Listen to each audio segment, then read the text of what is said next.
What is going on, guys? Really quickly, I recorded this video, and at the end of the video, when I played it back, I realized that I was recording through my camera mic, not my actual mic. So it may sound a little bit weird. I still think there's really good information in there. I apologize for that. I will do better next time to make sure that it is nice and clean. Again, still good keys in there. Appreciate you guys. Hope it's not too bad. And no music this time, so we're not going to get demonetized. All right, thank you. What is going on, guys? Joey here, and today I am going over an interesting topic. Shout out to Big Will. I believe Will is going to have, Coach Will is going to have a text version along the lines of this topic coming out soon. I'm sure it'll be like super detailed, so stay tuned for that on the Instagram page. My last video, I had music in the background, and unfortunately, it got demonetized, which means it's not going to get pushed out the same. I have been using, in the past, I've used background music like that before on like random streams, and it's not been a problem, but apparently it is now. So, no music today. I'm sure nobody minds. Today, we're going to be talking about the different types of secondary squad days. Just make that a little bigger. Secondary squat day. So let me paint a framework for you guys. Let's say you have your first squat day of the week, which is on like a Monday or a Tuesday. Maybe you have a single on that day. It's very common to have a heavier single on that day. And this is going to be the day that where you're like really trying to drive progress. You're coming in more rested to that session, so you're just simply capable of more.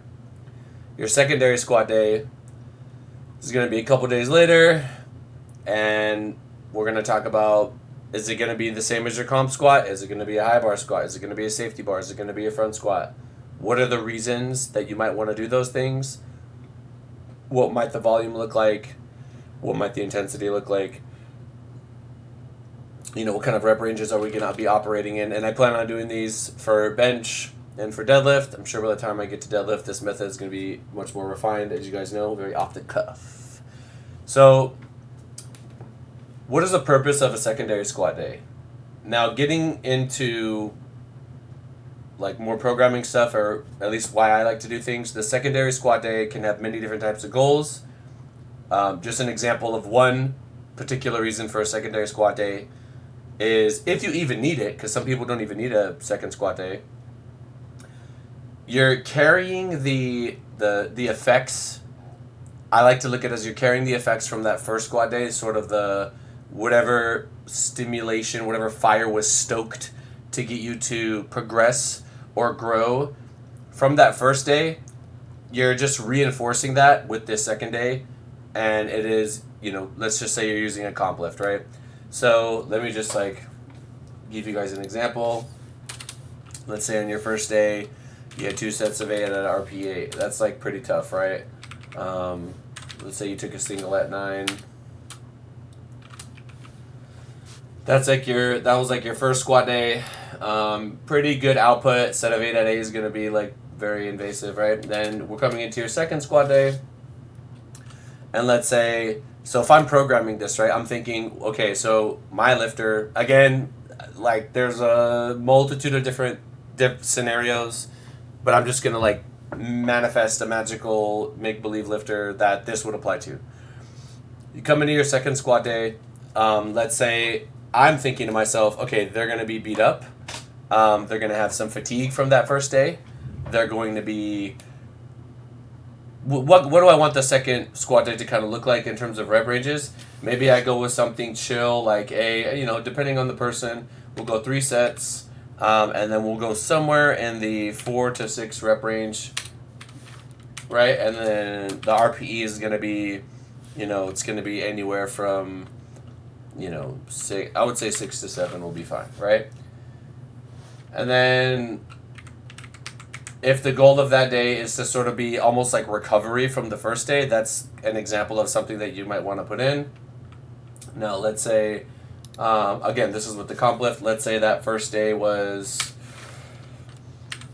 You can make it a little bit easier, right? I don't think this is going to tax them that much. Maybe I'm introducing a new split. Maybe I'm trying to get the lifter to sort of recover to the new training block in the order that I want.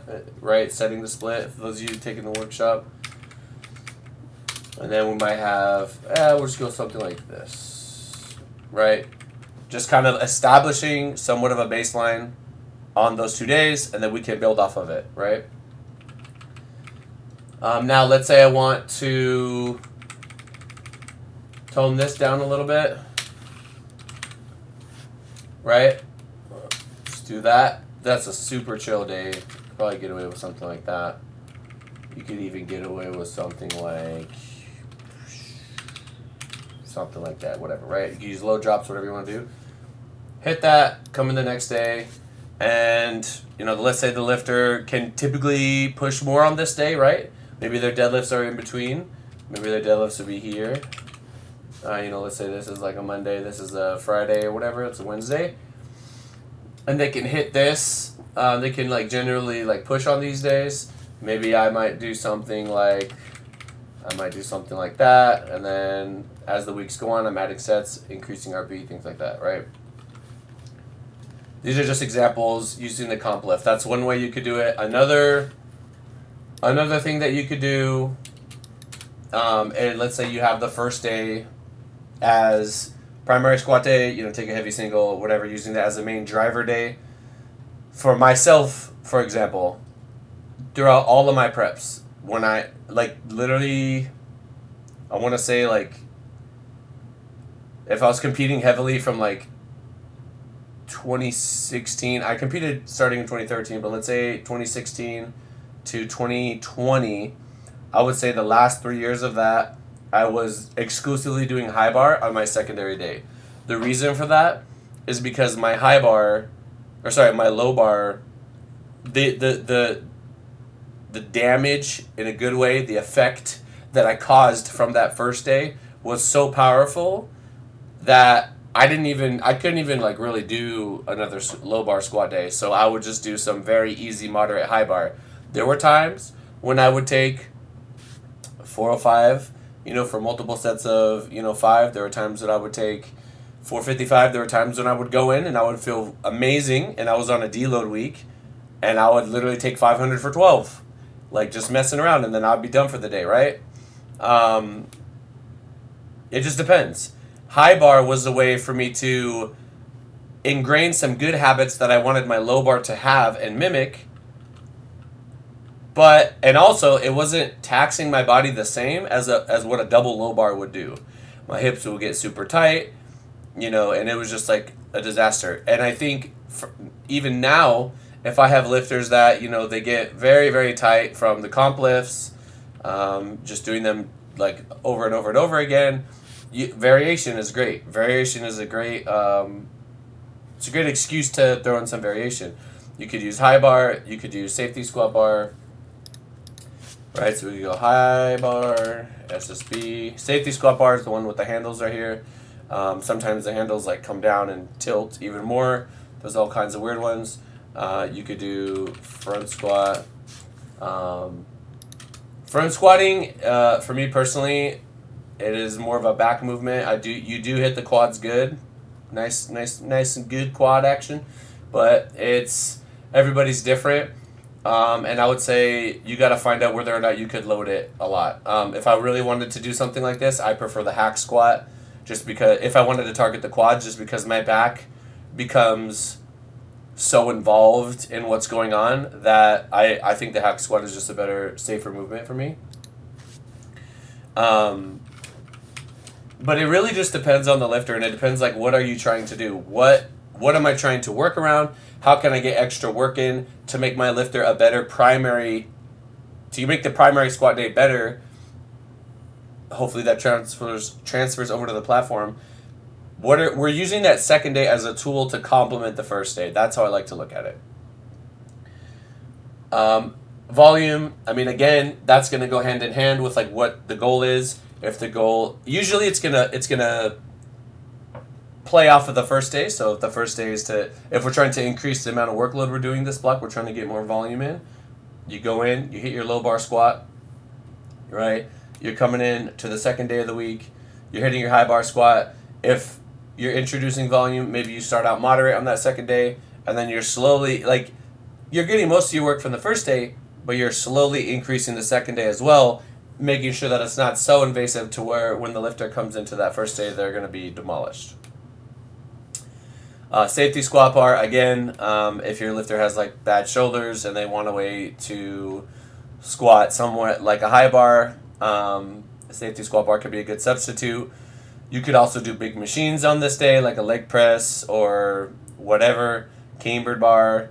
Um, and then high bar is just like my favorite one. I mean, I really like Olympic weightlifting. It's a very aesthetic sport, and I think they have really good squatters there. They squat different than us. They're using like a whippy bar. They're using bumper plates.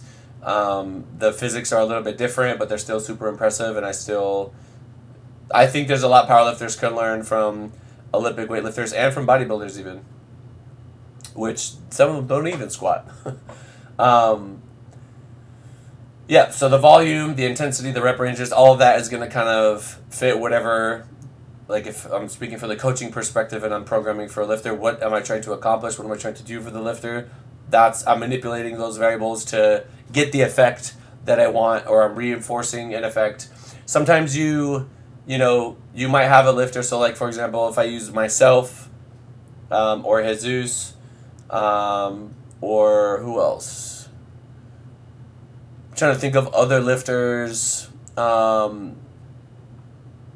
That's enough examples. You have your primary squat day of the week. That's your main driver.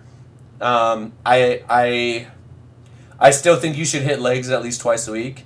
But let's say you weren't gonna do high bar. You're not practicing a skill, right?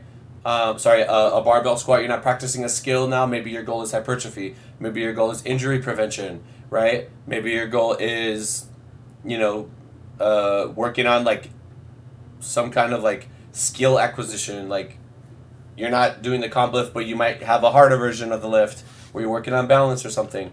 It literally could be whatever you want. And having these secondary days in order to complement, your first day and the rest of the program, I think it's a very powerful tool. It can prime you to be able to come into that day sharper, feeling not so tight if you do it right, right?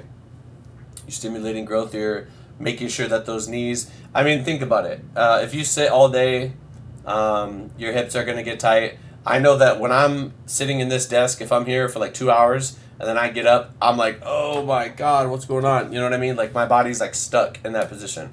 So having that second day is really just going to get you ready.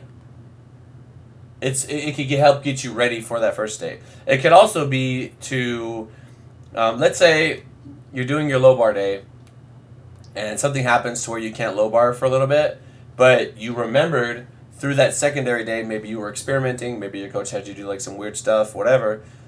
Okay, on that secondary day, I can literally use what I learned on that day to maybe replace my primary day for a little while so I can still progress on something, and then when it's time, I can go back to it. Maybe you can't do low bar, but you could do the belt squat with the exact same stance as your low bar, and you can train your back another way and do some stability stuff, maybe work on deadlifts, whatever. Barbell RDLs, wide grip barbell RDLs, I really like programming those. And then when you come back to the low bar, it's like you're not that far away. You really didn't miss a beat. And I have seen many instances, even with myself, particularly on the bench press, where my frequency was the same, but my variation. So, for example, I had like pause bench, I had incline bench, and then I would do like flat dumbbells. That's 3 times a week pressing. I was not doing comp bench, right? But then when I wanted to full send it on bench, I'll hit like 315 for 12, and then I'll be like, how did I just do that? You know what I mean? Because I'm still stimulating those muscles. I'm still following those principles of kind of stoking that flame. Honestly, a lot of like, especially in my programming, is a lot of bodybuilding stuff. It's just like what my passion was before powerlifting, and we take a lot of the science of that and we apply it to the lifting so that we can get lifters to move in the direction that we need to move them.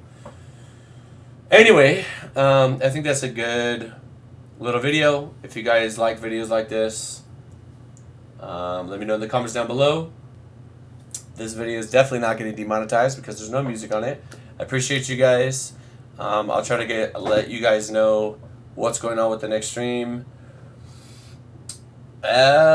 Also, as far as the workshop, I know I was talking about it a little while ago. Me and Tina are actually going out of town next week. And then I need to look at the 2 weekends after that before I go to Malta. I'll see what I can do. I really got to do it. We might even do one in person. If you guys have any gyms out there, will you like an in-person workshop? Let me know. That would be sick. But yes, thank you guys so much. I'll see you guys in the next one. Stay tuned. Peace.